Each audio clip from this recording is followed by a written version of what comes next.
Hello students, welcome to my YouTube channel all about mathematics and science. मैं हूं राकेश और आज हम पढ़ेंगे एनसीईआरटी मैथ्स क्लास 10 का अध्याय 6 प्रश्नावली 6.3 का प्रश्न संख्या 11 को। इससे पिछले के वीडियो में हमने प्रश्न संख्या 10 तक के सभी प्रश्नों को हल कर लिया है। इस वीडियो में हम सब प्रश्न संख्या 11 को हल करेंगे। तो हमारा प्रश्न संख्या 11 है, आकृति 6.40 में A B is equal to A C वाले एक समद्विबाहु त्रिभुज ए बी सी की बढ़ाई गई भुजा सी बी पर स्थित ई एक बिंदु है। यदि A D perpendicular to B C और E F perpendicular to A C है तो सिद्ध कीजिए कि triangle A B D similar to triangle E C F है। तो हमें प्रश्न संख्या 11 में एक आकृति दी गई है, आकृति 6.40, और ए बी सी दिया गया है जिसकी भुजा ए बी और ए सी की लंबाई बराबर है, या ए बी और ए सी बराबर है। इसकी बढ़ाई गई भुजा सी बी पर एक बिंदु स्थित है ई। इसकी एक भुजा सी बी को हमने बढ़ाया बिंदु ई तक, और इसकी बढ़ाई गई भुजा बी सी को बिंदु ई से मिलाया गया है, और एंगल ए से एक लाइन ए डी ड्रॉ किया गया है, एक परपेंडिकुलर ए डी ड्रॉ किया गया है भुजा बी सी पर, और इसी प्रकार से परपेंडिकुलर ई एफ ड्रॉ किया गया है भुजा ए सी पर। तो हमें सिद्ध करना है कि triangle A B D similar है ट्राइंगल ई सी एफ के। तो आई से हम सब हल करते हैं अथवा सिद्ध करते हैं।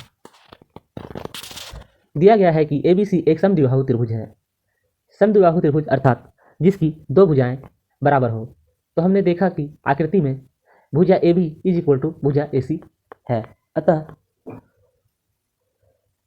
Angle A B D is equal to angle A C D होगा। ट्राइंगल ए बी सी में एंगल ए बी डी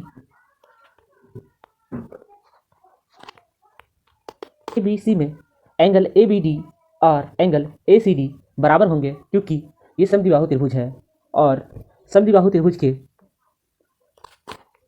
इस प्रकार बनने वाले एंगल्स बराबर होते हैं। अतः एंगल ए बी डी और angle A C D equal होंगे। एंगल ए सी डी की बात करें या एंगल ई सी एफ की बात करें, दोनों ही एक ही एंगल सी को कवर कर रहे हैं। अतः angle A C D is equal to angle E C F होगा। तो हम सब angle A B D is equal to angle A C D के स्थान पे angle A B D is equal to angle E C F लिख सकते हैं। तो हमें इस प्रकार से angle A B D equal to angle E C F प्राप्त होता है। इसे हम सब इक्वेशन फर्स्ट मान लेंगे।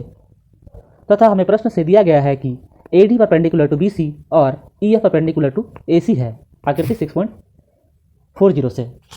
तो हमें सिद्ध करना है कि triangle A B D similar to triangle E C F है। तो इसे सिद्ध करने के लिए हम सब ट्राइंगल ए बी डी और ट्राइंगल ई सी एफ में सिमिलरिटी ढूंढेंगे।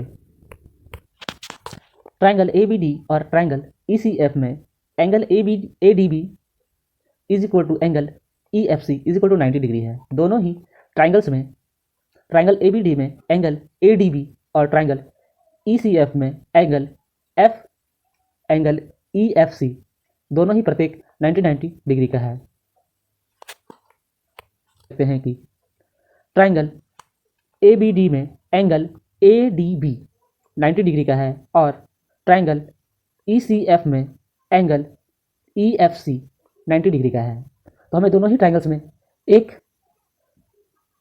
बराबर कोण मिल गया। Angle A D B is equal to angle E F C, और angle A B D is equal to angle E C F है, जिसे हमने समीकरण 3 में ज्ञात किया है। तो इस प्रकार से हमने देखा कि ट्राइंगल ए बी डी और ट्राइंगल ई सी एफ में दो एंगल बराबर हैं।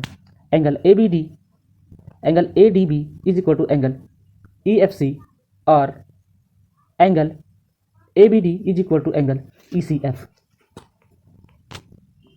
ट्राइंगल ए बी डी और ट्राइंगल ई सी एफ में angle A D B is equal to angle E F C is equal to 90 degree है और angle A B D is equal to angle E C F समीकरण first से ये दोनों ही बराबर कोण हैं। अतः हमने ट्राइंगल ए बी डी और ट्राइंगल ई सी एफ में दो समान कोण प्राप्त किए हैं। अतः एंगल समरूपता कसौटी से triangle A B D similar to triangle E F C है, यह सिद्ध होता है। इसके और भी प्रश्नों को हम सब अगले वीडियो में हल करेंगे। वीडियो अच्छी लगी तो लाइक शेयर सब्सक्राइब करें। Thanks for watching.